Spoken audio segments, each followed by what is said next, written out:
What is going on, guys? It is your fellow TDefton here, bringing you another video. Oh man, it's been a long ass time. How are you guys doing? I hope you guys are doing okay.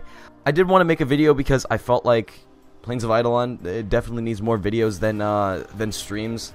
Videos are more informative, and especially because operators are my thing, a lot of people are having trouble actually getting standing in the quills and also understanding how the new focus system works and everything along that regard. So what I wanted to do is actually talk about the focus system first, and I will talk about the quills a little bit later, maybe in another video, because I don't want this video to get too long. But we're going to go back to my ship. We're going to take a look at the focus system. We're going to take a look at all of the different perks that are underneath each focus tree, and we're going to talk about them in depth so that you guys have a better understanding of what you exactly want when you are approaching focus farming and actually going for your focus tree. So let's go ahead and do that. First off, if you look at my Tenno, you can tell that he has some new armor pieces. There are some new armor pieces available for the operators. So really the only way to get them, there's two ways. The only way to get them is either getting standing with the quills. Like I said, I will probably go over that in another video, or you can actually purchase them with platinum. And each of the armor sets, it's not really armor, it's technically just a suit. It's something that looks different because it doesn't actually do anything until later, and I will talk about that in the quills video. But yes, the only way that you can purchase them is either through the quills or through the market. In the market, it is 90 platinum each, so it's not super expensive, it's not super cheap either, but you know, it looks really good. I have several pieces from several different armors on, and I have my X-Scal helmet that I picked up from Cetus. So without further ado, let's get into the focus system, this new Focus 2.0. Another thing I want to mention is lenses. Some of you might not know how to get lenses, and they are a key thing to focus farming. You need them in order to focus farm, right? So there are several ways to get lenses. So there's only really one way to get the base level focus lenses. They have been removed from sorties, if you guys notice, so it is no longer a part of the reward pool, so keep that in mind. So if you're looking for focus lenses inside of the sortie, I don't know why you would be, but it is no longer there. In order to get it, you have to, for those of you guys who have already seen, yes, enter Cetus. Let's go ahead and get to Kazu and ask him what's going on and see what bounties he has. Kanzu, oh whoa, what's going on with the blur?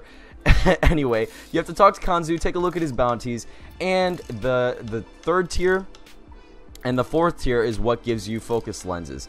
The fifth tier does not, is literally just these two tiers, so keep that in mind. And if you want the base focus lenses, this is where you have to go. Another thing I do want to mention is actually getting Eidolon focus lenses. Okay, so in order to get Eidolon focus lenses, you actually do have to talk to Kanzu. So let's go ahead and talk to Kanzu again. Let's take a look at his bounties, and the 5th level bounty you see down there as the best reward is an Eidolon lens blueprint. So what you have to do is actually complete this sortie, and maybe, hopefully, you will get an Eidolon lens blueprint. I have no idea what the requirement costs are because I have never gotten it yet. I haven't seen anyone who's gotten an Eidolon lens blueprint, but I can show you how to transfer that Eidolon lens into a specific lens for a tree, because as you can tell, it doesn't have a specific tree tied to it, right? So let's go ahead and head back to my ship, and I'll show you how to transfer that into a particular lens type. What the fuck? Okay, I don't know what happened.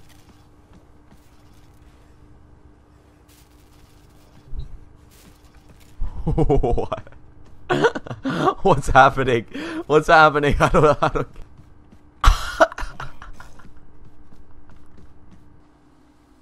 Oh god. Okay, anyway, besides the bugs, let's go over here, let's go to my foundry, and I'll show you how to actually transfer the Eidolon lens to a actual focus lens for a particular skill tree. So if you look over here, we have an Eidolon Zenuric lens. I picked that up from a bounty, actually. It was either a bounty or an incursion, I do not remember. But you have to get one of these blueprints, first of all. and you get them from the planes. That's the only way to get them. Now, in order to build an Eidolon lens for a specific skill tree, you need to first have built the Eidolon lens itself, and then second, you have to have Breath of the Eidolon. In order to get Breath of the Eidolon, you have to complete the top tier bounty, which is the 5th bounty on the list. Changes to the operator. The operator can slide now, so there's a lot more maneuverability. If you want to see how the operator slides, all you have to do is go forward, double tap shift. There you go, he slides. The next thing is the operator makes the warframe invulnerable to damage when you use transference. So when you come out of your warframe as your battle Tenno or whatever you want to call him, the battle operator, whatever, you are actually making your warframe invulnerable to damage. So one viable thing to do is to actually jump out when you are about to die, and then you can use your void dash to get away from the battle. Get yourself out of that situation. Your warframe will still be there, but it'll be invulnerable, so you don't have to worry about you getting pulled back into your warframe or anything like that. You can just instantly get away from the battle, and then use transference again. Your warframe will be right back. You'll bring your warframe to you. So I think that is an amazing thing. It was something that I was doing before with the old focus system, but now it is so much better and so much more fluid, and I love it. Another thing to note is that 90% damage reduction is done when your warframe has an ability active. You're still unable to use transference when Banshee is using her Soundquake, but there are a ton of frames that you are able to use transference with when their abilities are active. Limbo is a good example of it, but Limbo doesn't really matter because he's invulnerable to damage anyway. He's in the fucking rift, right?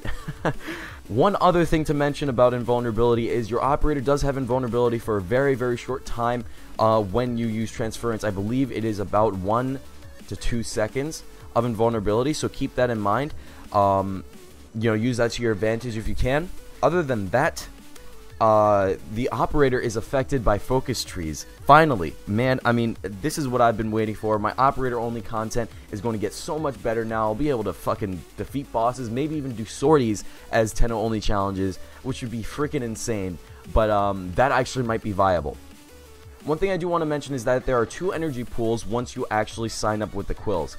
The way you actually become a part of the quills, I will talk about in another video. Like I said, I have a quills video coming up, but I just wanted to let you guys know that there will be 2 energy pools after you join the quills. Before then, you have 1 energy pool, which is the little insignia that you have on the bottom right-hand corner of your screen when you're playing. And that was there before, but now this has been repurposed to an energy pool rather than a count-up timer, if that makes sense.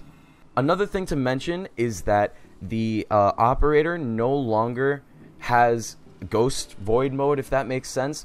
So if you remember during the second dream, after you complete the second dream, you are able to call out your Tenno as a ghost, and it does some ability. With the second dream, yes, that is still the case, but with the War Within, after you complete that, you no longer have that void ghost mode. It is all in your it is all in your operator. It is all in your warrior Tenno mode or your battle Tenno mode. And the instant you step out, your passives are active. So that's another cool thing. You don't have to wait for your for that timer to wind up. You just instantly get your passives. So that's really good. So let's get into the focus trees. Now with the focus trees, there are 2 different abilities or perks with each tree. There are actives and passives. Passives are basically when you hop out of your warframe as your Tenno and they instantly become active. Like they are just there. They're there. They're no longer like, they're just there for the duration of the mission. Those are passives. Actives are stuff that you actually have to progressively do. That's stuff that you have to actually actively do. Obviously, you guys know the difference between actives and passives, so I don't need to explain it. But for those of you who don't, those are what they are. Okay. So, what do these actives and passives look like? Okay, so these hexagons are passives, which means these are the ones that if you hop out of your warframe, you will actually instantly activate and they'll be there for the duration of the mission. The circles are actives, and the way actives work with your operator is it is based on using Void Dash, using Void Beam, and using a Void Blast. or even using void mode. Each of these have their own actives depending on the tree that you are on. So for example, Sundering Dash actually changes Void Dash so that when you dash through an enemy, it will reduce their armor by 10%. So that's one example. Another one is over here with Void Blast. Void Blast is your melee attack. Enemies hit with Void Blast are affected by bullet attraction for 4 seconds. That's another one. Void Mode right here renders allies within 10 meters invisible. That's another one. So Void Mode is when you crouch and become invisible and invulnerable to damage. So that's another thing with this focus tree. Each one of the Tenno's abilities actually have actives with them, as long as you level up your tree. Alright, so let's get into what each tree is about. Narman is a melee focused focus tree, no pun intended. So it is based around maneuverability. So we have Mind Step right here, which increases the speed of the operator. Mind Spirit, which increases the speed of Void Dash. And then we have Infinity Spike, which increases the affinity granted from melee kills. We have Power Spike, which increases the melee counter. You can see a theme going here. A lot of things are based off of melee. Now when we get into the actives, we have stuff like Disarming Blast, which can disarm enemies with your Void Blast, which is your melee attack, as I stated before. Right here, we have a chance of confusing enemies for 4 seconds, causing them to be unable to distinguish friend from foe. That's basically radiation damage. Creates a wave while dashing. There's a bunch of things. If you take a look at the descriptions, they basically say what they do. But just know that Narman is a melee and movement focused focus tree. And from now on, for all the other trees, I'm just going to say basically what they do and what situations you would use them for. So Vazarin is a support focused focus tree. That's a fucking pun.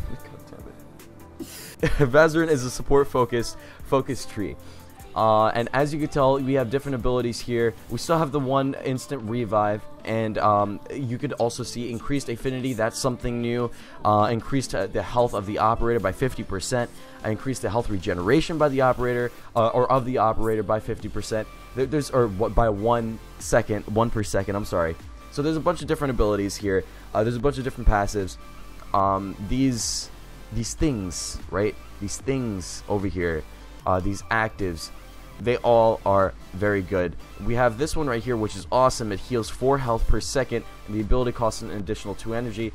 I mean, that's an amazing ability for fighting Eidolons, which I will get to in another video, the Quills video. But yeah, you would want this tree if you were going for protecting yourself and your allies, making sure that you guys are all sharing affinity, making sure you guys are all good on health, good on shields. So Zenuric is basically the same as we had before. Not too much has changed. It is literally just an energy focused focus tree. The reasons you would want this is it's the same thing you would want Zenuric for in the past. You just want more energy. You want more energy regen. You want to make sure that the enemies are slowed, stuff like that. That would mean you would want this tree, right? And there's a bunch of abilities here for different things, like manifesting lightning balls and stuff like that. That helps out in terms of CC and a little bit of damage, but for the most part, it is about energy regen and energy, just energy cap, increasing your energy cap. Unairu is another focus tree that is kind of similar to Vazarin, but not really. Instead of it being focused on health and shields, it is instead focused on armor and actually using a little bit of CC to control the enemies. So as you can tell, we have some abilities here, or we have some passives here that include armor, right? So we have over here, armor of the operator is increased by 100%. We have increased armor of Warframe and operator by 12%. Damage taken is returned to the attacker. So it's all about survivability. And we have the actives over here, which are very good for CC and survivability. We have invisibility. We also have bullet attractors, and we have summoning little allies. There's a bunch of different uses for this this focus tree. So take a look at this focus tree and see if it's the right one for you. And then we have, last but certainly not least, it's actually one of my favorite skill trees. It is Madurai. So what is Matter Eye? What is going on here? It is a damage focus tree. So if we take a look at some of the abilities, we have some energy regeneration for the Void Amp, and also energy increase for the Void Amp and Void Beam. The Void Amp is something I'll get into with the Quills video, but we have here that it increases the energy cap, and it also increases energy regeneration. Physical damage and elemental damage can be increased here. We have a radial blind. We have extra damage for the operator when you actually hop out of void mode. There's a bunch of different abilities here that are based off of damage, and they are really, really good if you can max them. It is going to be very difficult to max them, but once you actually can, oh my god, it's perfect. So I have just run through every single focus tree in the game. If you have any questions, please go ahead and leave them in the comments. But for right now, I am going to actually get into how you can focus farm and how you can actually get a lot of focus, because I'm capping my focus every single day, no problem, and I will show you how I do that. You doing well, Velk? Alright, so here's the best thing to do, right? I know we're all excited to go to Cetus. We're all excited to go to Plains of Eidolon because it's honestly amazing. I love Plains. I love fighting the Eidolons. I love going to Cetus. I love fishing. Like, everything with this update is fantastic. Now, that's not what we're here for. We are here to focus farm. How the hell do you focus farm? 1. Get an affinity booster. If you can get your hands on an affinity booster, it will make your life so much easier. It will make shit go by so fast. So make sure you can get your hands on an affinity booster, because that is an amazing help. Next, try and see if you can actually get a good sortie mission. If you could get a good survival, like here, a good survival mission is superb. It is amazing. It is really, really good in terms of getting focus, because there's just so many enemies that flood you, and they're such high level that when you do a lot of damage to them, it gives you so much affinity so quickly. So make sure you bring a frame like a Banshee or an Equinox or something that can deal a high amount of damage with a high amount of area, because that will give you the most focus for your ability cost. Next thing I want to do is give you some, some places if you don't have a sortie that's a defense or a survival, like one of those endless missions, and you actually can't get a lot of focus that way. One of the other things you could do is you could go to Lua, and then you could go to Stoffler. Stoffler is a defense mission, and it is pretty well known for a good place to get affinity or level up your weapons or warframes or whatever. So that is a good place to go for focus farming, because focus is technically affinity. So because of that, this would be a good place to go. Another great place to go is Hydron. It's not the best. It doesn't give you the best return, but if you have an affinity booster, you can get around 4 to 5k with every single multiplier. So make sure that you pick that up, and go to town on the enemies. And the last suggestion I have for you guys is to actually go to Mott. Survivals are actually a really good place to get a affinity in general, and when it comes to focus farming, there's no difference. So Mott is a really good place to go if you want to actually get focus really, really quickly and cap out that focus, get that focus cap as soon as possible. So one last thing I do want to mention is if any of you guys have any questions for me, please let me know. I will be answering questions down in the comments, because I want to make sure that you guys understand this. I want to make sure that you guys are ready and good to go when it comes to using your operators in combat, because honestly, it's such a great feeling using your operator only, and I want more of you guys to be doing it. So that's basically it for this video. I hope you did enjoy. If you did, please go ahead and leave a like down below. Leave a comment letting me know what you guys thought of this video. If you thought it was shit, if you thought it was good, please let me know down below. If you have any questions, if you are new to the channel, please go ahead and subscribe and join the Fellowship of Tenno. Make sure you follow me on Twitter. Make sure you follow me on Twitch, because I stream on there a lot. And make sure you join my Discord. All the links are down below. I love you guys. Thank you so much for watching this video. I hope you enjoyed. Peace.